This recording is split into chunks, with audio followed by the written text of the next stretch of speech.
All right, Pickle, let's get some headlines from across the state. We're going to start with something that made me very angry. Okay. I'm incensed. I'm furious. Let it out. Furious. This is therapy at hour. the Texas Tech Red Raiders. Because you may remember. You were mad at the Mean Green last week. You may remember that on a Friday, we sent the 2021 summer edition of Dave Campbell's Text Football to press. Yay! We did. Good time. Yay. Great day. The next day, less than 24 hours later, after the magazine has been sent to press, less than 24 hours, they announced, or Kalyn Geiger, I should say, announced on Twitter that he is transferring to Texas Tech. And you may be thinking, I don't know a Kalyn Geiger. Mm-hmm. That's okay. Kalyn Geiger is transferring from Troy to Texas Tech. He is a Fort Worth guy. And this is he is a two-time all Sun Belt wide receiver. He's one of the very best receivers in the Sun Belt. The Fun Belt is what we're fond of saying. He's going to be closer to home in Fort Worth, but last year he caught 64 passes in 11 games. He was the Sun Belt Newcomer of the Year in 2019. This is a big-time get for the wide receiver core there at Tech, which already boasts Eric Ezukanma. And a couple of other outstanding wide receivers. Mm-hmm. They are getting loaded on the outside for Tyler Shugg and company. Kalyn Geiger, the newest weapon for Texas Tech, he is transferring from Troy to Texas Tech. So guess who's not going to be in the depth chart? And he's not going to be in the magazine. Thanks, bud. Cool. Thanks for doing that, Kalyn. Couldn't do that like 3 days before. Even like 2 hours before we sent would have worked. We could have figured something out. We could have scrambled. But anyway, Kalyn Geiger is transferring to Texas Tech from Troy. That is a big get for them. Another big piece of news, and we knew this was coming on the calendar, but today's June 1st. Fact. Pickle. Are you back on Twitter? No. Okay. Today's June 1st, and that means the dead period is over. For recruiting. Yeah. The dead period, of course, has been in effect since, 15 March months? 2020. I believe the count, I think it's 15 months. Yes, it is officially coming to an end. It started after spending 14 months, they're saying. 14, okay. I guess because about sometime half of March. maybe in April, but yeah. The dead period, the recruiting dead period, which basically meant that you could not do official and unofficial visits, things like that.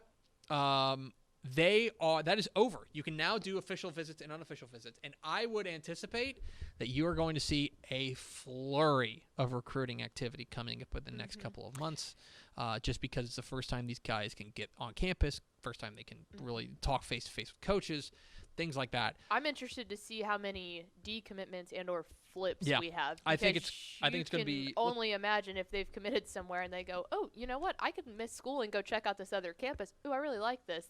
It's about to be flippin' season. Let's put it this way: we're going to talk with Greg Powers, the Next Level Athlete, tomorrow on This Week in Recruiting, and I'm very interested in getting his take on what the end of the dead period is going to do. But this is people are calling it Christmas in June. Yeah. The dead period is officially over after 15 months, so keep an eye on the recruiting world. Exciting stuff. Other people I'm mad at. Are you ever happy with, I don't know, anyone? Although I guess they did it before the magazine got done, so we were able to go and change a lot of these things. But so you can't complain too much. Watch me. Burnett's made a hire. Yes. Burnett, of course, Jared Rye left Burnett. They have made a pretty splashy hire. They have hired Shallow Waters, Brian Wood, to be their new head coach. That is pretty big doings there for Burnett, getting a coach with a lot of skins on the wall there in Brian Wood. So that would mean that Shallow Water is open. I believe we did get that in the magazine. That was pretty late. I want to say that was like Wednesday. Thursday. Yeah, Wednesday, Thursday. When they announced when it was official. And I can tell you from being down in that area, Burnett people are very excited about that. They should be. Burnett, I mean, this is a guy who's 188 and 67 in his career. He made his hay really at Canyon Randall and Shallow Water, but he was at Pampa, he was at Sunray, he was at Rotan. But he will be heading to the Hill Country, to Burnett, to be the head coach. Learn it.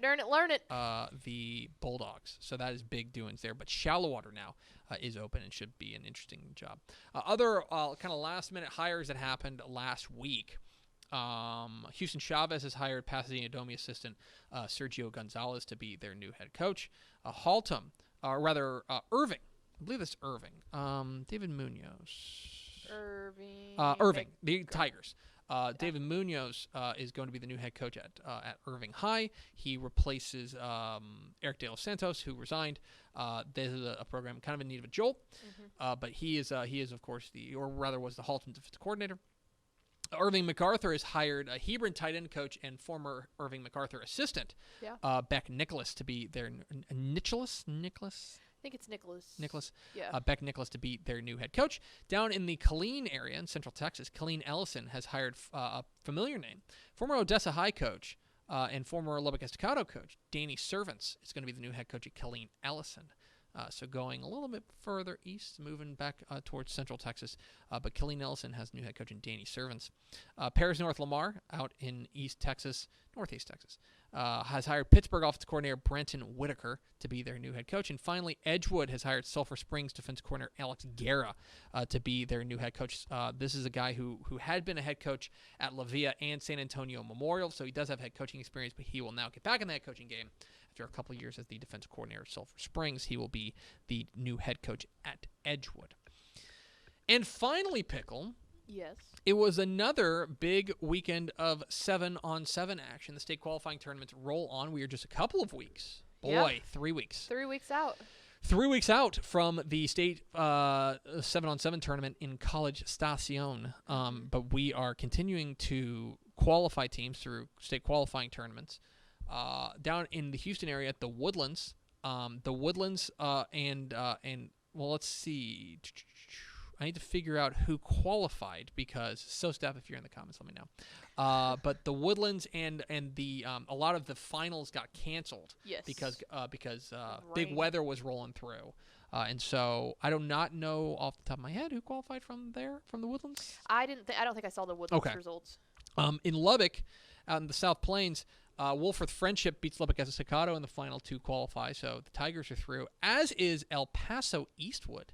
The Troopers beat Abilene to qualify for the tournament, so they're through. The Woodlands SQT is postponed, and they will conclude on Wednesday. So that's why we didn't see results, because there were not any. In Justin, at the Northwest SQT, this was a big tournament. Yes. They qualified Hazlitt Eaton, Northwest Eaton, however you want to call them, but the VR Eaton High School, they are through, I believe, probably to their first state tournament. I would believe so. I guess. Frisco Lone Star has qualified as well. Garrett Rangel doing work. They beat Azle in the final, and Killeen Harker Heights also through they beat Trophy Club Byron Nelson.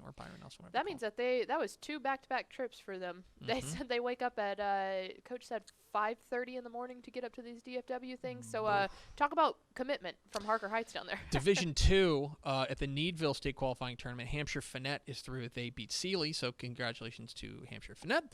Rockport Fulton SQT, Pleasanton is through. There you go. Willie the Wilk.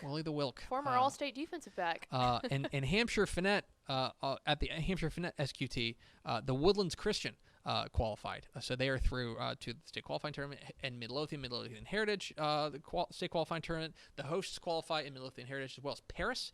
They beat Stephenville to get through to the state tournament. And then down Division 3 at the Wink SQT. How about those Bucks of Alpine? How about that? The Bucks of Alpine are going to make the long trip from the Big Bend over to College Station. They are through, as is El Dorado. They beat Wink, the hosts, in the final to qualify. At the Rosebud Lot SQT, Rosebud Lot outlasts Buffalo to win win their state qualifying round tournament. They are through, as Chilton. Chilton qualifies.